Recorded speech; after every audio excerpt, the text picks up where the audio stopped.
ಧಾರವಾಡದಲ್ಲಿ ವಿದ್ಯಾರ್ಥಿಯೊಬ್ಬನ ಜನಿವಾರ ತೆಗೆಸಿದ್ದ ಪ್ರಕರಣಕ್ಕೆ ಸಂಬಂಧಪಟ್ಟಂತೆ ಜನಿವಾರ ತೆಗೆಸೋದ್ರಲ್ಲಿ ಸರ್ಕಾರಿ ನೌಕರರು ಇದ್ರೆ ಅದನ್ನ ಚೆಕ್ ಮಾಡ್ತೀವಿ ಅಂತ ಹುಬ್ಬಳ್ಳಿಯಲ್ಲಿ ಸಚಿವ ಸಂತೋಷ್ ಲಾಡ್ ಮಾತನಾಡಿದ್ದಾರೆ.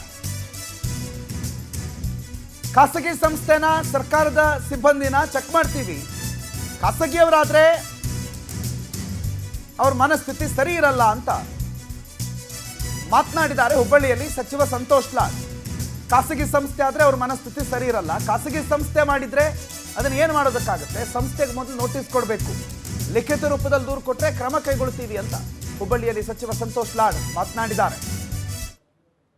ಕಂಪ್ನಿ ಆಗಿರ್ತಕ್ಕಂಥದಕ್ಕೆ ಯಾರು ತೆಗೆಸಿದವ್ರು, ಯಾರು ಅಧಿಕಾರಿಗಳು ಸಿಬ್ಬಂದಿಗಳು ಅಲ್ಲ ಕರೆಕ್ಟ್. ಅವನೇನು ಗೌರ್ಮೆಂಟ್ ನೌಕರರು ಅವನು ಅಲ್ಲ, ಕೇಳ್ತ ಗೌರ್ಮೆಂಟ್ ನೌಕರ ಪರೀಕ್ಷಾ ಅಲ್ಲ, ಗೌರ್ಮೆಂಟ್ ನೌಕರರು ಅವರು ಗೌರ್ಮೆಂಟ್ ಎಂಪ್ಲಾಯ್ ಏನ್ರಿ ಅವನು ಅಲ್ಲ, ಗೌರ್ಮೆಂಟ್ ಎಂಪ್ಲಾಯ್ ಇದ್ರೆ ಚೆಕ್ ಮಾಡಿ ನೋಡ್ತೀವಿ ಆಯ್ತಾ. ಒಂದು ಈ ಸಾರ್ವಜನಿಕ ಅಂತಂದ್ರೆ ಅವನೇನು ಮನಸ್ಥಿತಿ ಸರಿ ಇರ್ಲಿಕ್ಕಿಲ್ಲ ಅಂತ ಅಲ್ರಿ. ಈಗ ಪ್ರೈವೇಟ್ ಅಲ್ರಿ, ಪ್ರೈವೇಟ್ ಏನು ಗೌರ್ಮೆಂಟ್ ರೀ, ನೀವು ಅದನ್ನ ಕೇಳಕ್ ಬರಲ್ಲ, ಹೇಳಿದ ತಕ್ಷಣ ಬಡ ಬಡ ಬಡ ಮಾತಾಡ್ಬಿಡ್ತೀರಿ. ಅದೇ ರೀ ಹೇಳ್ತಿರೋದು, ಅವ್ನು if it is a private how can we act? Definitely if there rules according to rules ಅವ್ನಿಗೆ ಏನ್ ಕ್ರಮ ತಗೊಳ್ತೀವಿ. ಪ್ರೈವೇಟ್ ಕಂಪ್ನಿ ಆಗಿರ್ತಕ್ಕಂಥದಕ್ಕೆ ಈಗ ನಾವೇನ್ ಮಾಡಕ್ಕಾಗ್ತದೆ? ಅದು ಮನಸ್ಥಿತಿ ಸರಿ ಇಲ್ಲ ಅಂತ ಅರ್ಥ ಒಂದು. ಈಗ ನಾನು ಕಂಪ್ಲೇಂಟ್ ಏನು ಲಿಖಿತ ಬಂದ ನಾನು ಮಾಡ್ಬೋದು, ನೀವು ಕೇಳಿದ್ರೆ ಉತ್ತರ ಕೊಟ್ಟಿದ್ದೀನಿ. ಕಂಪ್ಲೇಂಟ್ ರೈಟಿಂಗ್ ಕೊಡ್ರಿ, ಅವ್ರ ಓನರ್ಗೂ ಕರೆಸ್ತೀನಿ. ಯಾರು